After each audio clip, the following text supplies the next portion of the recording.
अस्सलाम वालेकुम दोस्तों, जो चीज़ तुम हर रोज़ छूते हो, क्या वो वहाँ पे होती भी है या नहीं? तुम्हारा जिस्म, तुम्हारा मोबाइल और पूरी दुनिया, ये सब कुछ इसका 99% पार्ट खाली है। आई मीन इनके एटम्स। सवाल ये पैदा होता है कि जब एटम्स में इलेक्ट्रॉन, प्रोटॉन और न्यूट्रॉन एग्जिस्ट करते हैं, लेकिन इनकी पोजीशन क्या होती है? क्यों साइंस को पूरे 100 साल लगे इनकी पोजीशन समझाने के लिए? पहले साइंटिस्ट कहते थे कि एक एटम बाल जैसा है, फिर थॉमसन आया, उसने इसका स्ट्रक्चर एक केक जैसा बताया। फिर रदरफोर्ड आया, उसने बताया कि एटम्स खाली है। फिर बोहर आया, उसने इसको एक सोलर सिस्टम से तशबीह, और डिफरेंट साइंटिस्ट ने सबका दिमाग हिला दिया और कहा कि इलेक्ट्रॉन कहीं भी हो सकता है और कहीं भी नहीं, कि एटम्स में जो इलेक्ट्रॉन की जो पोजीशन है वो आइडेंटिफाई नहीं है, वो अनसाइंटिफिक। अगर आप लोग एटम को एक छोटी सी चीज समझते हैं तो मेरी वीडियो एंड तक देखें। ये छोटी सी चीज आपके रियलिटी के कंसेप्ट को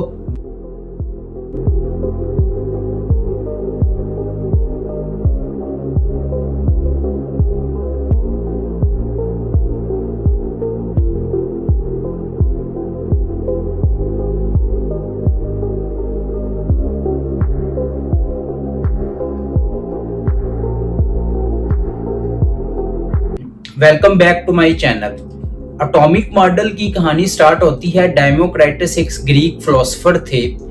इन्होंने सबसे पहले ये बताया कि अगर आप इस दुनिया की हर मैटर को डिवाइड करना स्टार्ट करें तो आप एक ऐसे पार्टिकल तक पहुंचेंगे जिसको आप मजीद डिवाइड नहीं कर सकते। यानी कि उन्होंने एटम का जो मॉडल दिया था वो इमेजिनेशन के ऊपर बेस्ड था, कोई एक्सपेरिमेंट नहीं किया था।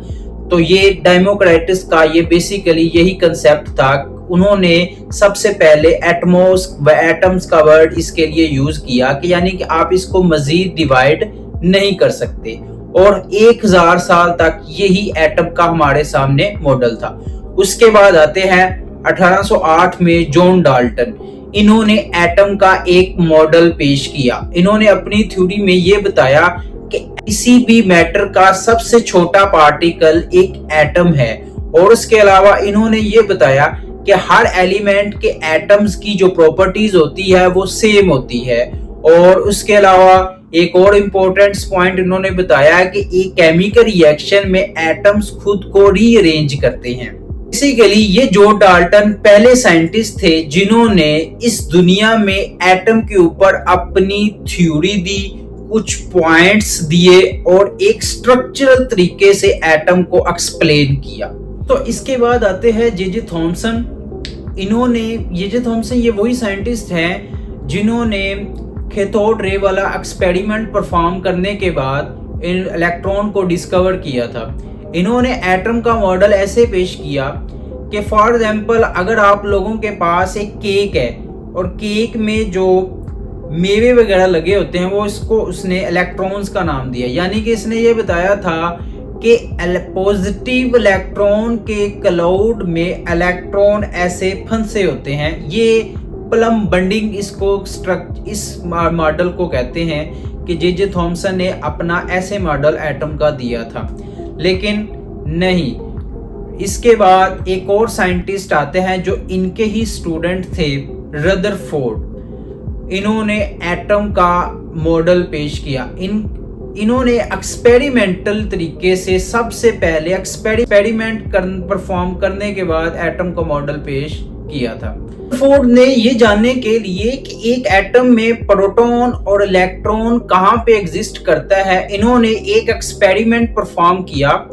इस एक्सपेरिमेंट को हम कहते हैं गोल्ड फॉयल एक्सपेरिमेंट। इस एक्सपेरिमेंट में उन्होंने क्या किया, एक गोल्ड फॉयल ली जिसकी थिकनेस अप्रोक्सीमेटली एटम के डायमीटर के इक्वल थी, और उसके ऊपर उन्होंने अल्फा पार्टिकल्स की बम्बार्ड की, और उसके इर्द गिर्द उन्होंने जिंक सल्फाइड की प्लेट्स लगा दी। जैसे ही उन्होंने एक्सपेरिमेंट्स परफॉर्म किया तो उनके सामने 3 ऑब्जर्वेशन सामने आई।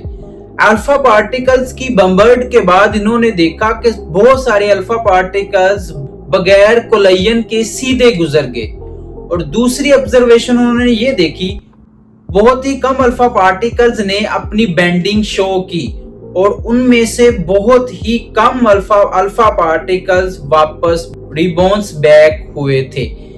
आप ये तीन ऑब्जर्वेशन को सामने रखते हुए रदरफोर्ड ने अपने एटॉमिक मॉडल में ये बताया कि एक जो एटम है उसका ज्यादातर जो पार्ट है वो एम्प्टी होता है, यानी कि एटम का जो ज्यादातर पार्ट है वो खाली है। और उसके अलावा कि जो अल्फा पार्टिकल्स वापस बैक आए थे उससे उसने ये नतीजा निकाला कि एटम्स के सेंटर में पॉजिटिव चार्ज मौजूद है।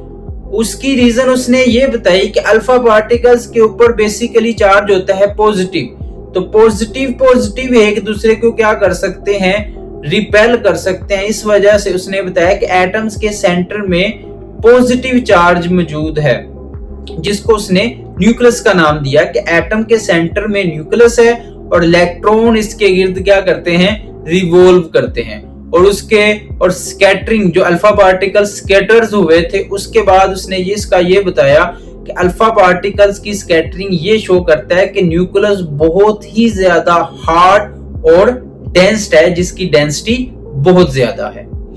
ये था उनका मॉडल जो रदरफोर्ड ने हमें बताया था, लेकिन इसमें डिफेक्ट भी थे। अब रदरफोर्ड ने ये बताया था कि एक एटम का जो मॉडल है उसमें इलेक्ट्रॉन्स न्यूक्लियस के गिर्द रिवॉल्व करते हैं, तो जैसे जैसे वो रिवॉल्व करते हैं, जिस रेडियस पे वो रिवॉल्व कर रहे हैं उसकी एनर्जी कम होगी, वो रिवॉल्व करते करते न्यूक्लियस के अंदर गिर जाएंगे और एटम क्या हो जाएगा, खत्म हो जाएगा। लेकिन एक एटम हमेशा स्टेबल रहता है, ये इसका पहला डिफेक्ट था। और दूसरा डिफेक्ट ये था कि एटम्स हमेशा कॉन्टिन्यूस स्पेक्ट्रम बनाता है, लेकिन रियलिटी में एटम सिर्फ लाइन स्पेक्ट्रम ही शो करता है।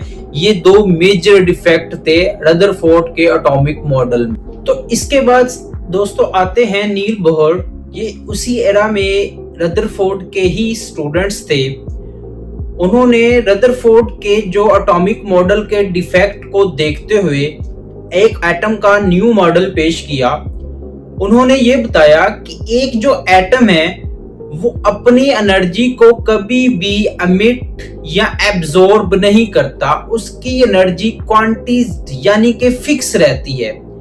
यानी कि उसका मेन पॉइंट यही था कि एक एटम में जो इलेक्ट्रॉन है जब वो न्यूक्लियस के गिर्द रिवॉल्व करता है तो उसकी जो एनर्जी है वो फिक्स रहती है, वो कभी भी या ना कम होती है ना ही ज्यादा होती है। लेकिन इलेक्ट्रॉन की एनर्जी तब कम होती है जब वो एनर्जी को या अब्सॉर्ब करे या एमिट करे। फॉर एग्जाम्पल, अगर एक इलेक्ट्रॉन एनर्जी को एब्सॉर्ब करता है तो वो अपने लेवल को छोड़ के हाई एनर्जी लेवल पे जाके रिवॉल्व करना स्टार्ट हो जाता है। लेकिन जैसे ही वो इस स्टेट में आएगा तो इस स्टेट को हम एटम की कहेंगे एक्साइटेड स्टेट।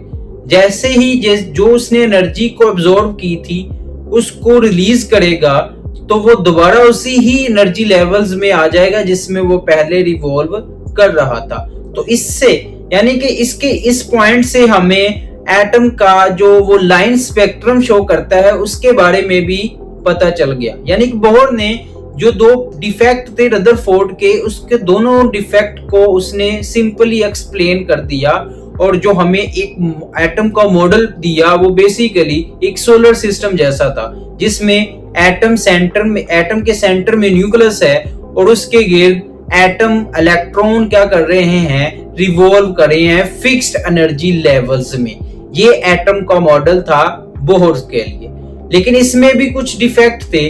बोहर ने एटॉमिक मॉडल जो पेश किया था वो सिर्फ और सिर्फ हाइड्रोजन जैसे एटम्स जिनमें सिंपल एक इलेक्ट्रॉन होता है उसके ऊपर तो ठीक है, लेकिन जैसे ही इलेक्ट्रॉन्स की तादाद ज्यादा होगी एटॉमिक मॉडल वहां पे फेल हो जाता है।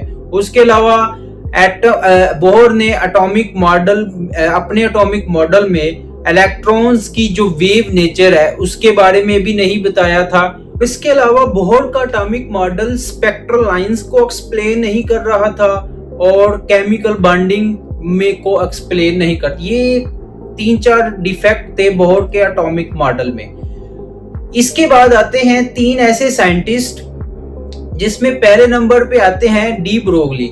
इन्होंने ये बताया था कि एक एटम में जो इलेक्ट्रॉन है वो वेव नेचर भी शो करता है और उसके अलावा वो पार्टिकल नेचर भी है। तो इस वजह से आप इसकी एग्जैक्ट पोजीशन नहीं बता सकते। और दूसरे साइंटिस्ट थे शेरोडिंगर। इन्होंने ये बताया था कि जो एक एटम में इलेक्ट्रॉन की एग्जैक्ट पोजीशन नहीं बताई जा सकती, लेकिन इसके एक जगह पे पाए जाने इम्कानात बताए जा सकते हैं। उसके लिए उन्होंने वर्ड यूज किया था, प्रोबेबिलिटी का वर्ड यूज किया था कि यहाँ पे इलेक्ट्रॉन्स के पाए जाने के इम्कानात ज्यादा हो सकते हैं। एक और साइंटिस्ट थे हेजनबर्ग। उन्होंने ये बताया था कि एक एटम में इलेक्ट्रॉन की पोजीशन और वेलोसिटी को एक ही वक्त में नहीं बताया जा सकता। इसके बाद इन तीनों साइंटिस्ट ने मिलकर हमें ये बताया कि एक न्यूक्लियस के गिर्द जो इलेक्ट्रॉन होते हैं वो बेसिकली सर्कल फॉर्म में एग्जिस्ट नहीं करते, बल्कि उनका जो न्यूक्लियस के गिर्द जो होता है वो एक इलेक्ट्रॉनिक क्लाउड की फॉर्म में इलेक्ट्रॉन वहां पे पाए जाते हैं। इलेक्ट्रॉनिक क्लाउड यानी कि वो जो सर्कल वो बताए थे बोर ने, बेसिकली वो सर्कल नहीं थे, वो क्या होता है, इलेक्ट्रॉनिक क्लाउड होता है कि यहाँ पे इलेक्ट्रॉन के पाए जाने के चांसेस क्या होते हैं। इससे उन्होंने एक और चीज का नाम दिया, ऑर्बिटल्स का कंसेप्ट दिया। और बेसिकली यही है कि जहाँ पे इलेक्ट्रॉन के पाए जाने के चांसेस ज्यादा होंगे।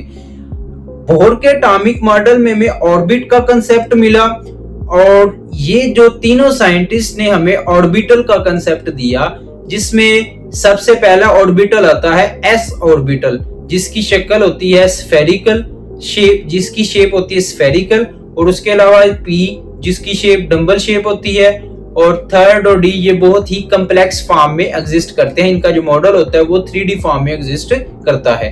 तो यहां से इन तीनों की मेहनत से हमारे पास जो एटम का मॉडल आया उसको हम कहते हैं क्वांटम एटॉमिक मॉडल का नाम दिया जाता है, जिसमें ये बताया गया है कि एक एटम के सेंटर में न्यूक्लियस है और उसके गिर्द जितने भी इलेक्ट्रॉन्स हैं वो एक इलेक्ट्रॉनिक क्लाउड की फॉर्म में एग्जिस्ट करते हैं, और उस इलेक्ट्रॉनिक क्लाउड को इन साइंटिस्ट ने ऑर्बिटल्स का नाम दिया।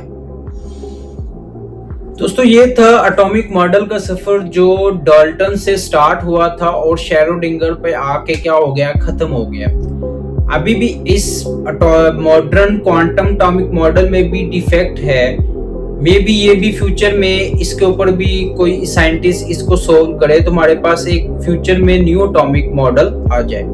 तो अगर आप लोगों को ये एटॉमिक मॉडल की कंसेप्ट क्लियर हो गया हो तो प्लीज मेरे चैनल को सब्सक्राइब करें और लाइक करें। मिलते हैं नेक्स्ट वीडियो।